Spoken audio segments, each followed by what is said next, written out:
Welcome to the Dexterous Lifestyle Podcast. I'm your co host, Andy Hancock. And I'm Kelly Powell. And today we have our wonderful guest, Mara Gaughan, with Dating with Style. And she is an image consultant. And let me tell you, some of our clients, when we're editing in their closet, they're like, does this look good on me?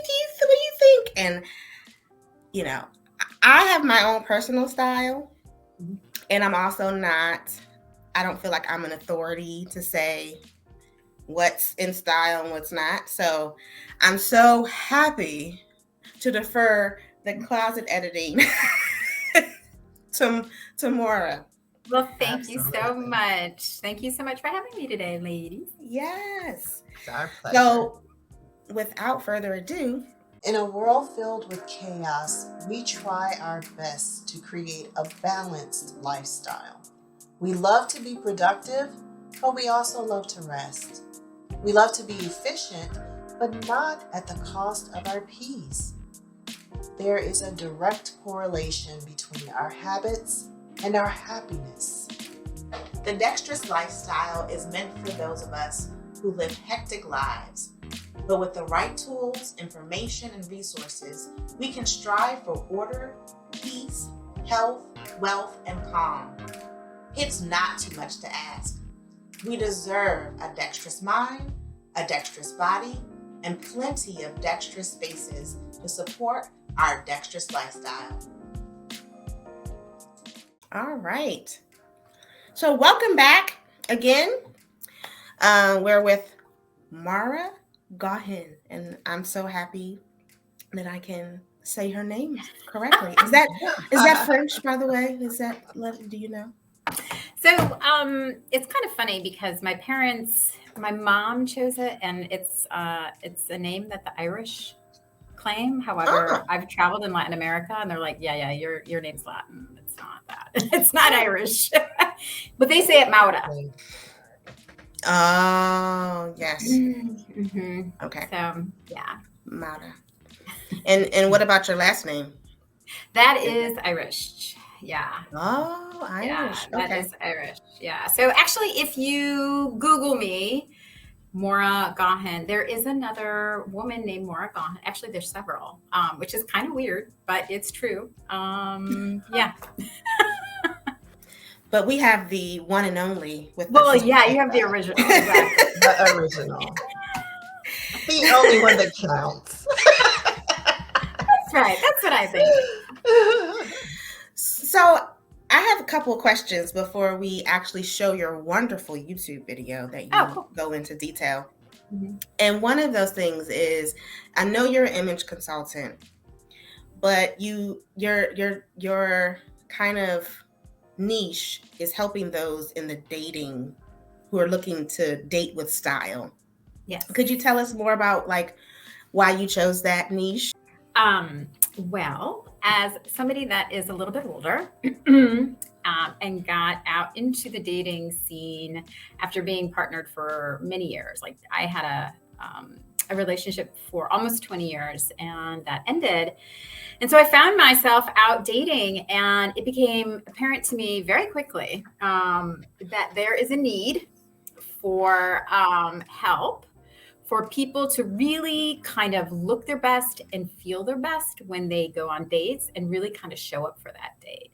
Not only that, but if you have ever been on dating apps and you look at how people present themselves, the images that they put up and what they're trying to convey, I think a lot of people sort of feel like, you know what, I'm going to kind of half do it, because if I fully do it, then, fully put up what I want to and look really good, if I get shot down, then I can always say I didn't really even try, So I think it's sort of a self, you're sort of saving your self-image and, not getting into sort of issues around ego. So I thought, as a stylist, this is a niche of people that I can really work with, because I think a lot, especially here in DC, the DMV, a lot of us, we just kind of work. And a lot of us go out and play. Not a lot of us, go out on dates, maybe if it's different. It's really different, and it's scary. So, anyways, I knew since I had been down that road, I could at least help somebody that was going down that road themselves, and at least work on that aspect, so they could feel, like they're showing up, like they want to. That's amazing. Yeah. I mean, a lot of our clients come to us because they don't feel put together in their environment, or they feel chaotic in their spaces or in their life in general. And they may want to go into the dating pool again, whether maybe they've never been married, maybe they are divorced or out of a long-term relationship, and they come to us and say, I either can't invite someone in because my space isn't I don't feel comfortable inviting other people in at this point. Yeah. Or I'm in a relationship and now we're thinking about cohabitating at some point, and I'm taking up all the closet space. Yeah. So Yes. So there's a lot of those instances where our clientele definitely collide. But without further ado, I wanted to show your video because I think it's awesome. It really gives us a look into what you do. Thank you.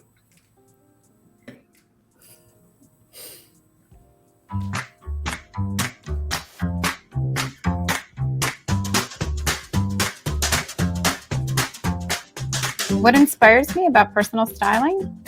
It's the creative and collaborative process of working with my clients to come up with the looks that make them feel amazing, like they can do anything. I love the positive energy I feel when working with people to achieve their styling goals. I became a personal stylist because I love helping people to express their style. I think expressing a personal style gives a person a sense of confidence, and that's important because it affects their lives, their work, and ultimately how people see them. When people ask me, what's personal styling? My response is simple. I help people make good decisions about what should be in their closet. People typically seek out a personal stylist when they've had a shift in their role at work or a life change. But there's so much out there when it comes to fashion that people get overwhelmed with options, and that's where I can help.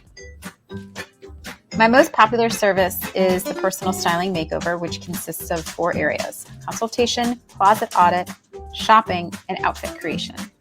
Closet audits, or closet detoxing, is an important step to learn what's in your closet and what needs to be in your closet so that we can reach your overall styling goals. As we review items in your closet, we'll determine whether to keep the clothes, consign them, keep but hem them, or donate your clothes. Shopping trips are a focused service geared towards finding the missing pieces from your wardrobe that meet your styling goals.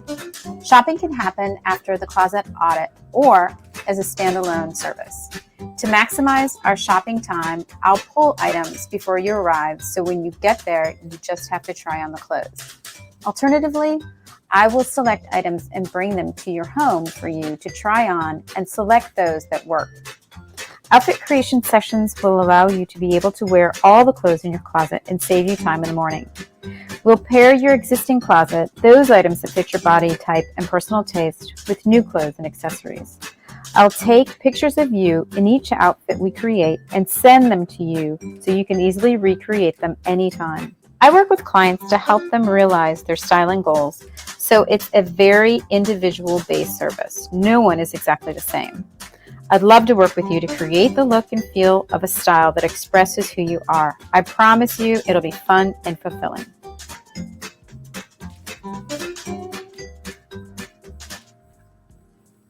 All right. Wonderful. That's so awesome. Yeah, my friend helped me with that video. She's really talented. And it was funny because when we were walking down the street, the in and the out of that video, I didn't realize she was videoing me. I thought we were just talking. Wow. Yeah. It looks so, that's why it looks so natural. Yeah, right. Exactly. I love it. And that was in is that like Capitol Hill area? Actually, it was DuPont. DuPont. Oh, okay. Yeah. Okay. Yeah. Mhm. Wonderful. Well, Maura, I have a question for you. Yeah. My catalyst for the question is that I worked in the beauty industry for years. Okay. And one of the things that presented a challenge from time to time is making sure that I tried to stay authentic to the client's sense of style Mhm. and yet was honest with them about what would not necessarily be flattering or serve them well. I loved your verbiage in auditing the closet and detoxing the closet. How do you strike that balance with your clients? Yeah, I think that's a really interesting question because I think deep down, a lot of people know what they like. And I think the problem or the challenge for them is translating what they like into how that works for their body type. Right. And so, as a stylist, and as you know, what you want to achieve really is balance around the silhouette. So, somebody looks sort of effortless and not necessarily highlighting the things that they don't want to highlight. And they may be doing it unknowingly. Yeah. Like here's a good example. So this year the color is Viva Magenta. Mm. So it's a very bright and like lovely color. And frankly, most people can wear it, which is great. Same with coral. A lot of people can wear that. Very complimentary. But if you carry your weight on the bottom of your silhouette and you don't want to highlight that, maybe buying pants that are that color, that really bright color may not be, flattering for your silhouette. And what you could do still, getting that color that you love is maybe getting a blazer, bring the attention up to your face where you really want, that you want to highlight your face, you want to highlight the top part of your body versus the lower half, etc. So, I think it's educating people on their body type and what types of things they need to do in order to create that balance and letting them know that they can wear whatever really they want. It's just being able to maintain that, Mm-hmm. Very good. Have you ever had a client that just didn't have a sense of what looked good on them? Or maybe even was resistant to your suggestions? Oh, that happens all the time. Okay. Because all of us here know that for somebody to take your suggestions, you have to build trust with them. Yes. And they have to change how they see themselves and their habits. Yeah. And I loved your intro and that, what you do is really about changing the habits to change the lifestyle. And it's the same about, dressing. You kind of have to change up what you're doing because it's not working. That's why, you've reached out to me.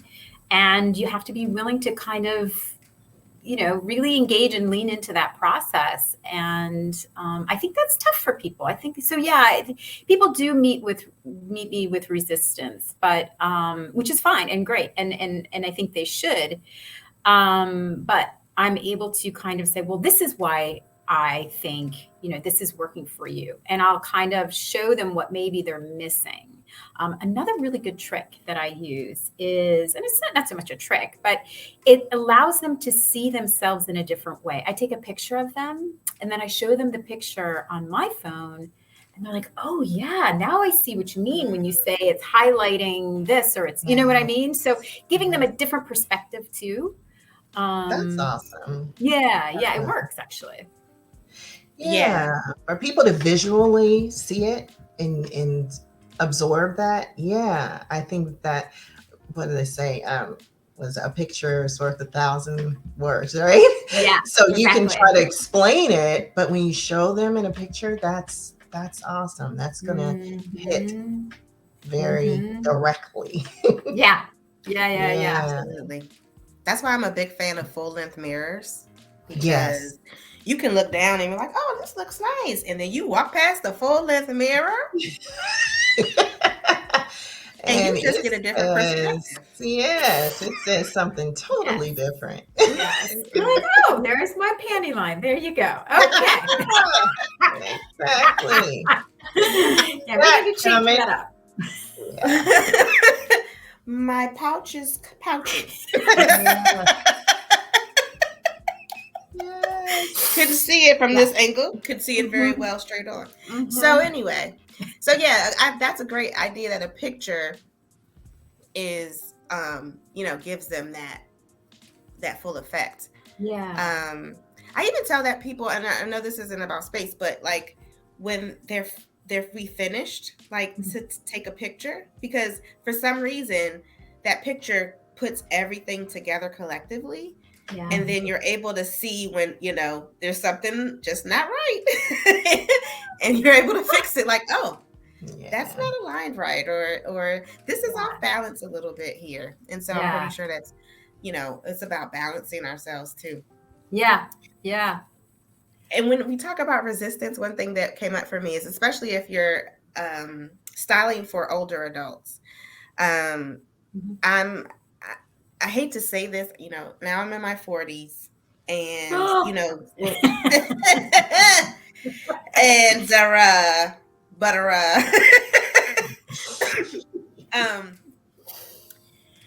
when you're in your 20s, you always say, oh, I'm never going to act like this in my 30s, or I'm never going to act like this in my 40s.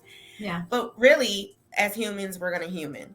And I think a lot of times when we see people stuck, you can tell what decade was their heyday, because they felt comfortable in that style. And it's like hard to break out of that, because it's like, this is classic. And you're like, no, it's not so classic. It's just old. Not retro, just old. Yeah, you're not being ironic. Like, this is the first time around. Yeah.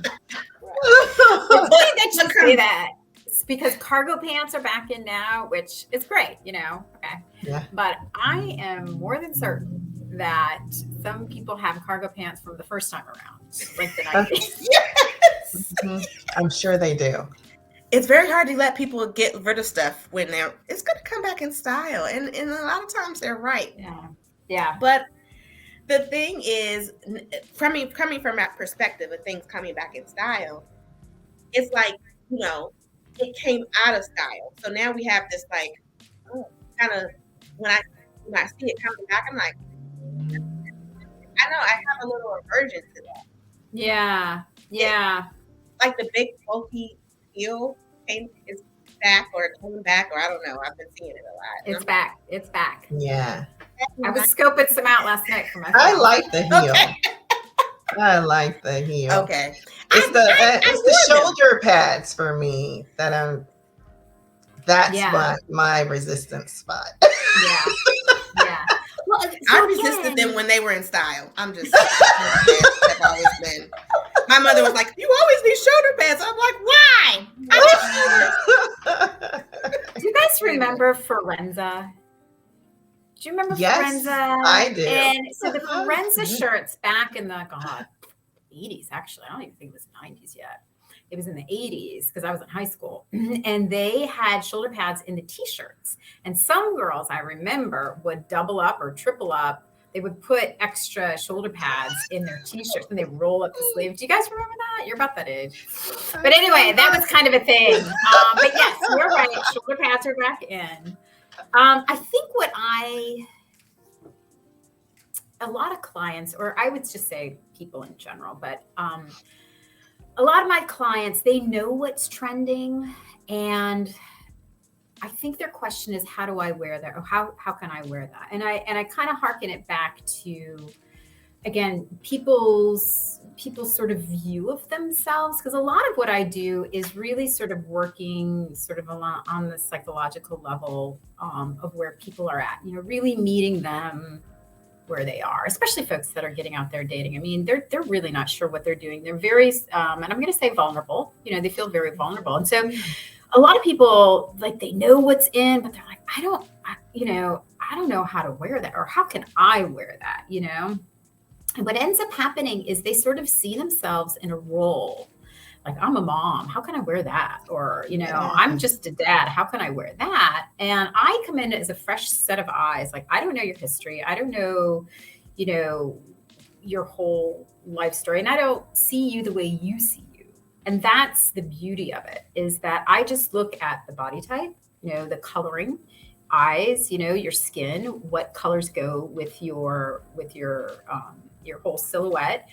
And that's what I work from, and of course I take in the account of, whether they feel more conservative or if they feel more, this way or that way, their tendencies. But I think that's where people kind of get hung up, is like, well, I'm just a mom. I can't pull off that, or that's cute, but I can't wear that. People are really easily convincing or convince themselves rather to say that that's not for me, or I can't do that, when in fact you can. It's just knowing how and feeling comfortable and being open and vulnerable to it. I love that you mentioned that. I was actually going to ask you about that, specifically in a culture that is so obsessed with age and youth, Yes. and how some people box themselves in. I'm 30, I can't wear that now. I'm 40, I can't wear that. I'm 50, I definitely can't wear that. And I think it's so limiting. Yeah. So it's very liberating to hear you say that, and to know that there's somebody out there that's giving people the freedom to express themselves authentically and not be put in boxes. Yeah. You know? It bothers me when I see articles that say, these are the 5 things that women over, 50 should not be wearing. Yes. Like, who does? Sorry, you might have to delete that. But you know what? Like, Yeah. it's really, it comes down to how you want to see yourself, how you want to show up and present, and what you feel comfortable with, And I find it funny. So people that find out that I have a son, they're like, "Oh, you don't look like a mom." It's like, well, what does that mean? Like, I don't wear dumpy, like.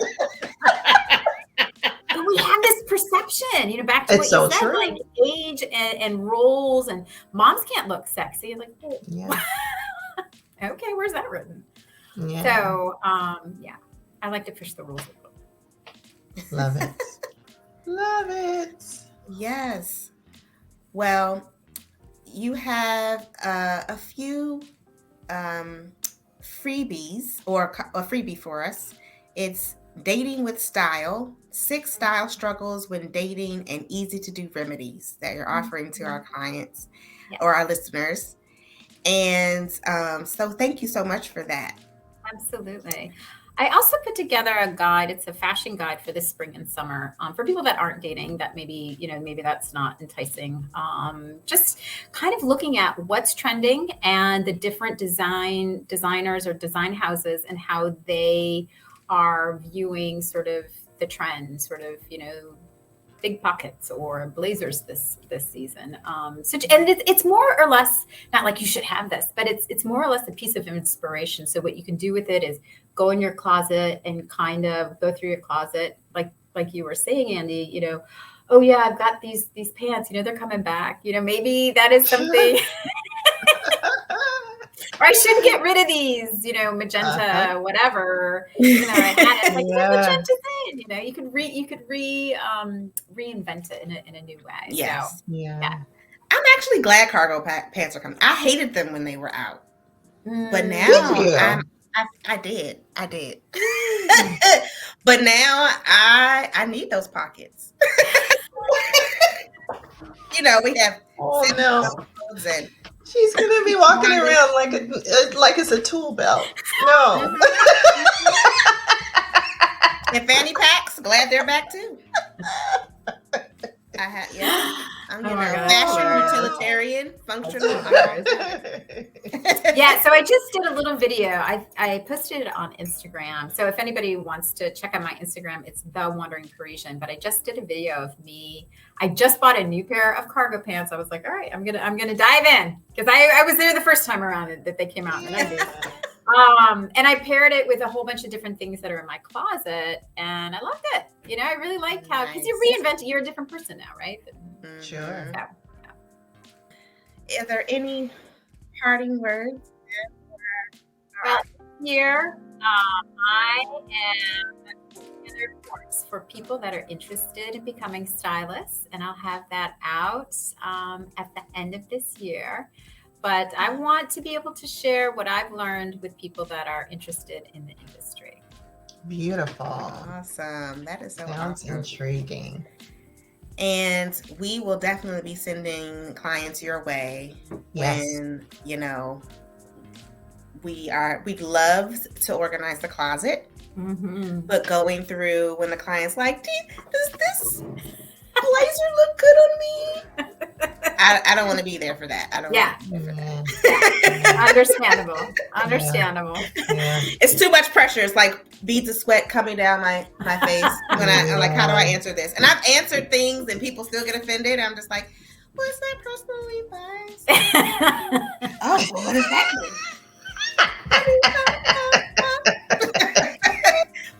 We'll pass that on to you. Okay, yeah, bring it my way. I love it. Maura's got it. She's got it. Absolutely. Thank you so much for being with us today, Maura. We Thank you. enjoyed it thoroughly. Me too. Thank you both. You definitely will help us to get it together, have our closets together, have our style together, and have a dexterous A dexterous lifestyle. Aw,